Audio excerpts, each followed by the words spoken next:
Hello friends, आपका स्वागत है मिडनाइट स्टडी में।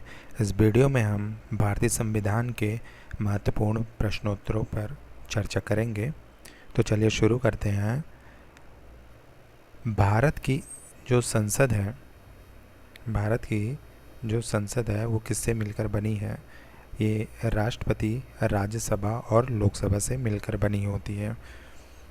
राज्यसभा के सदस्यों का कार्यकाल कितना होता है? तो यह 6 वर्ष का होता है। राज्यसभा के सदस्यों का कार्यकाल 6 वर्ष का होता है। संविधान के किस अनुच्छेद में उपराष्ट्रपति निर्वाचित होता है? तो ये अनुच्छेद 63 में इनके निर्वाचन का बात किया गया है, उपराष्ट्रपति का। ठीक है। और उपराष्ट्रपति राज्यसभा का पदेन सभापति होगा, यह अनुच्छेद 64 में बताया गया है, 64 में। ठीक है। कैबिनेट मंत्रियों में सबसे बड़ा कार्यकाल किसका रहा है? तो वह जगजीवन राम का रहा है, लगभग 32 वर्ष का रहा। ठीक है। सबसे कम समय तक एक कार्यकाल में प्रधानमंत्री रहे वो अटल बिहारी वाजपेयी रहे, केवल 13 दिन तक रहे हैं, है ना। प्रधानमंत्रियों में सबसे बड़ा कार्यकाल किनका रहा? तो ये जवाहरलाल नेहरू का रहा, 16 वर्ष 9 महीने और 13 दिन का रहा।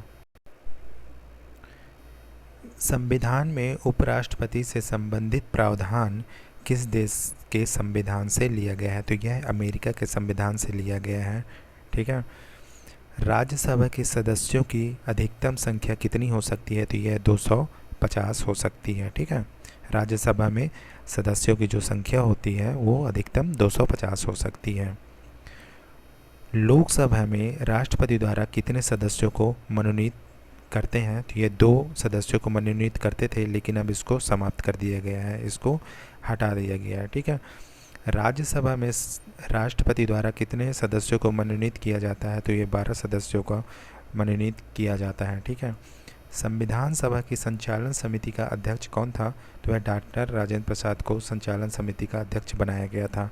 कौन सी देशी रियासत थी जिसके प्रतिनिधि संविधान सभा में सम्मिलित नहीं हुए थे? तो ये हैदराबाद देशी रियासत थी जिसके प्रतिनिधि जो है संविधान सभा में सम्मिलित नहीं हुए थे। सर्वप्रथम संविधान सभा की बैठक कब होती है? तो यह 9 दिसंबर 1946 को संविधान सभा की प्रथम बैठक होती है। संविधान सभा का अस्थायी अध्यक्ष किसे नियुक्त किया गया था? तो यह डॉक्टर सच्चिदानंद सिन्हा को किया गया था और स्थायी सदस्य डॉक्टर राजेंद्र प्रसाद को बनाया गया था।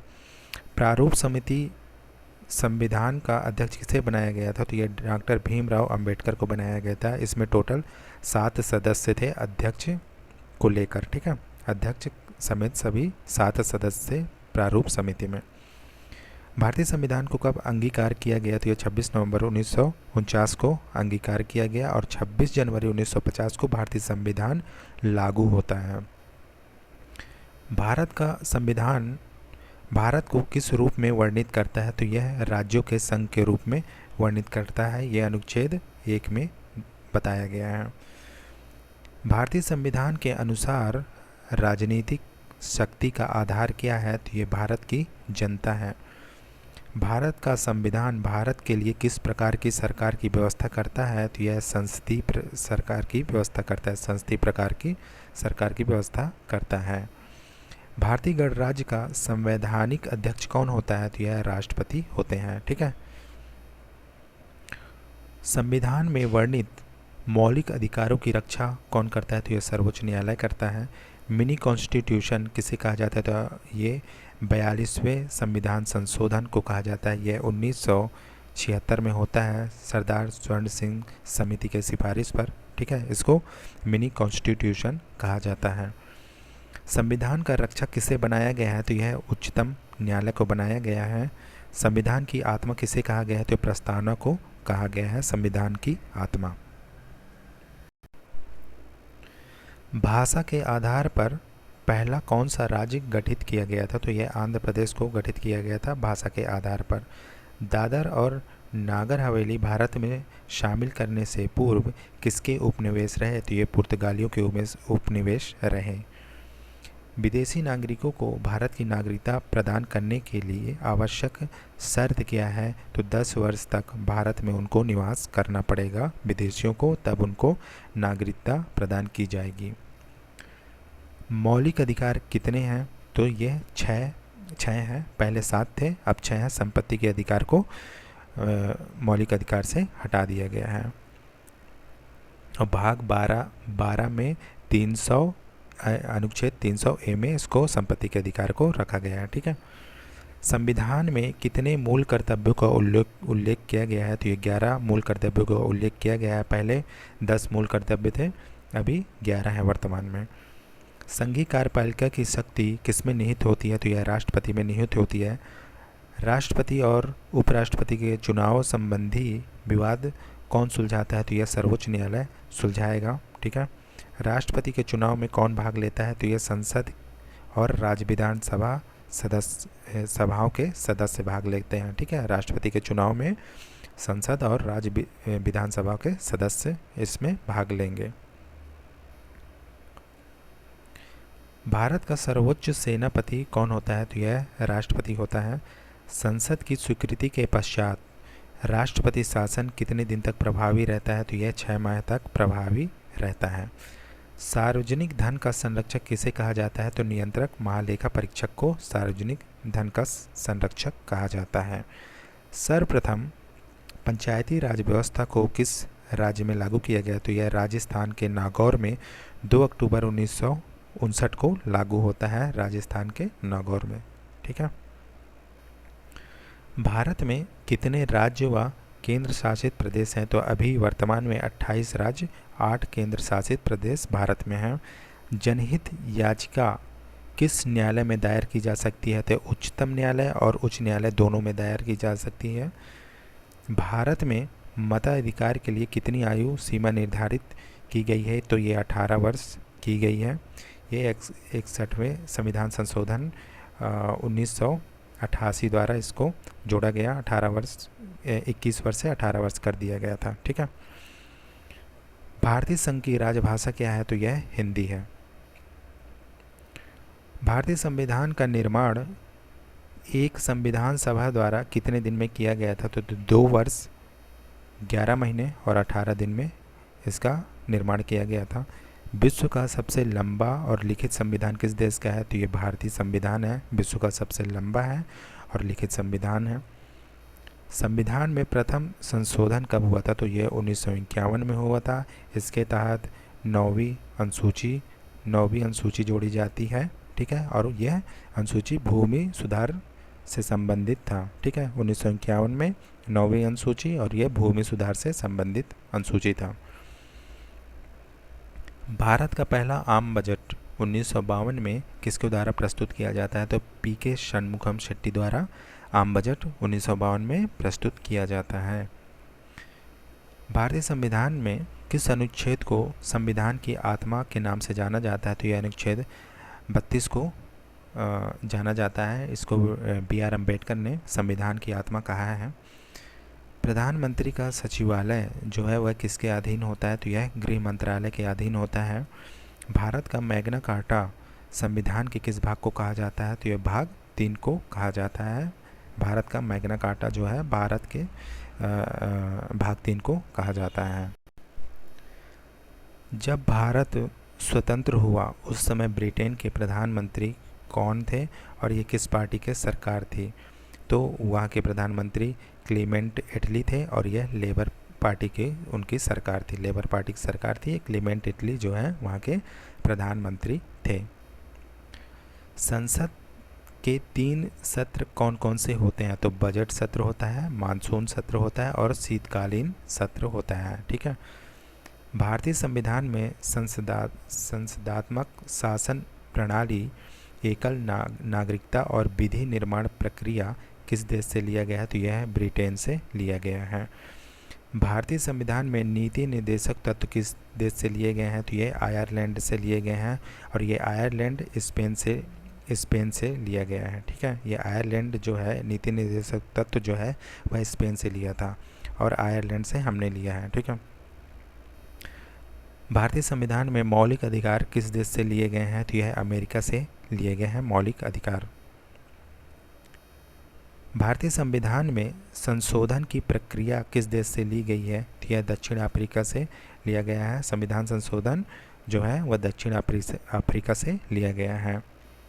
भारतीय संविधान में आपातकाल के प्रवर्तन के दौरान राष्ट्रपति को मौलिक अधिकार संबंधी शक्तियाँ किस देश से ली गई है? तो यह जर्मनी के संविधान से लिया गया है। राष्ट्रपति पद ग्रहण करने से पूर्व किसके समक्ष शपथ लेता है? तो यह उच्च न्यायालय के मुख्य न्यायाधीश अथवा वरिष्ठतम न्यायाधीश के समक्ष शपथ लेता है राज्यपाल।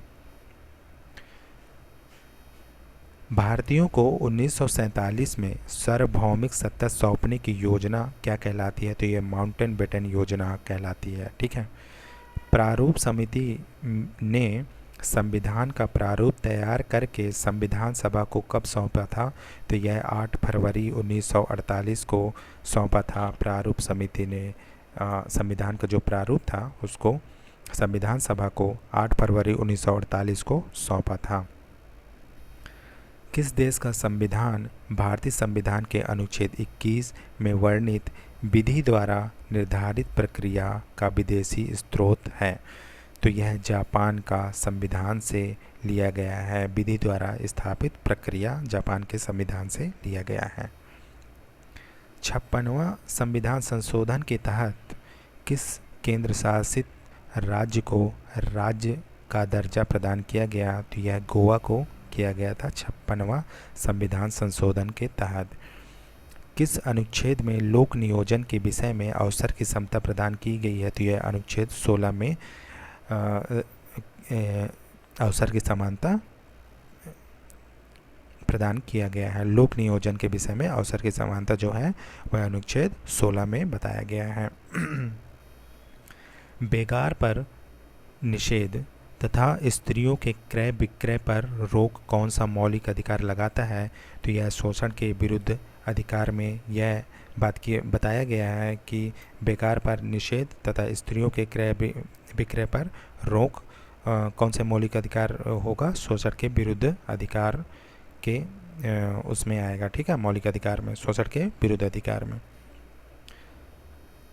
किस समिति की रिपोर्ट पर मौलिक कर्तव्य 42वें संविधान संशोधन द्वारा संविधान में शामिल किया गया? तो यह स्वर्ण सिंह समिति, सरदार स्वर्ण सिंह समिति के सिफारिश पर क्या बोलते हैं 42वें संविधान संशोधन 1976 को किया गया था। ठीक है। भारतीय संविधान की प्रस्तावना के अनुसार भारत के शासन की सर्वोच्च सत्ता किसमें निहित है? भारत की जनता पर निहित है। कौन शीर्ष अधिकारी अपने पद पर रहते हुए किसी कार्य के लिए न्यायालय के प्रति उत्तरदायी नहीं होता है? तो वह राष्ट्रपति होता है। ठीक है। अपने कार्यकाल के दौरान वह किसी कार्य के लिए न्यायालय के प्रति उत्तरदायी नहीं रहेगा। राजदूतों, राजन्यायिक प्रतिनिधियों तथा वाणिज्यिक दूतों की नियुक्ति कौन करता है? तो यह राष्ट्रपति करते हैं। अब तक सर्वाधिक व्यक्ति जो बतौर राष्ट्रपति निर्वाचित हुए वे किस राज्य से संबंधित थे? तो आंध्र प्रदेश से संबंधित थे। सर्वाधिक बार जो राष्ट्रपति निर्वाचित हुए वो आंध्र प्रदेश से संबंधित थे। जब राष्ट्रपति द्वारा वित्तीय आपात की उद्घोषणा की जाती है तब संसद द्वारा इसका अनुमोदन कितने दिनों के अंतर्गत किया जाना चाहिए? तो यह 2 माह के अंतर्गत किया जाना चाहिए। ठीक है। किस वर्ष से पूर्व उपराष्ट्रपति की सेवानिवृत्ति के पश्चात पेंशन का प्रावधान नहीं था? तो 1997 ईसा पूर्व से पहले पेंशन का प्रावधान नहीं था। वीवी गिरी को राष्ट्रपति पद के निर्वाचन में भाग लेने के लिए किस पद से त्यागपत्र देना पड़ा था? तो इन्हें जो है उपराष्ट्रपति के पद से त्यागपत्र देना पड़ा था। उपराष्ट्रपति के पद से त्यागपत्र दिए थे ये। किसके निधन के पश्चात गुलजारी लाल नंदा पहली बार प्रधानमंत्री नियुक्त किए गया था? ये जवाहरलाल नेहरू जब का निधन हो जाता है उसके बाद गुलजारी लाल नंदा पहली बार प्रधानमंत्री बनते हैं। महान्यायवादी के पद पर नियुक्ति के लिए उस व्यक्ति को किस न्यायालय के न्यायाधीश की योग्यता होनी चाहिए? तो उच्चतम न्यायालय के न्यायाधीश की योग्यता होनी चाहिए, तभी वह महान्यायवादी का पद धारण कर सकता है। ठीक है। अब दी अथवा साधारण विधेयकों को राज्यसभा की कितने समय तक रोक सकती है? तो यह 6 मास तक रोक सकती है। जो साधारण विधेयक होगा और धन विधेयक ना हो, है ना, साधारण विधेयक को केवल 6 माह तक रोक सकती है।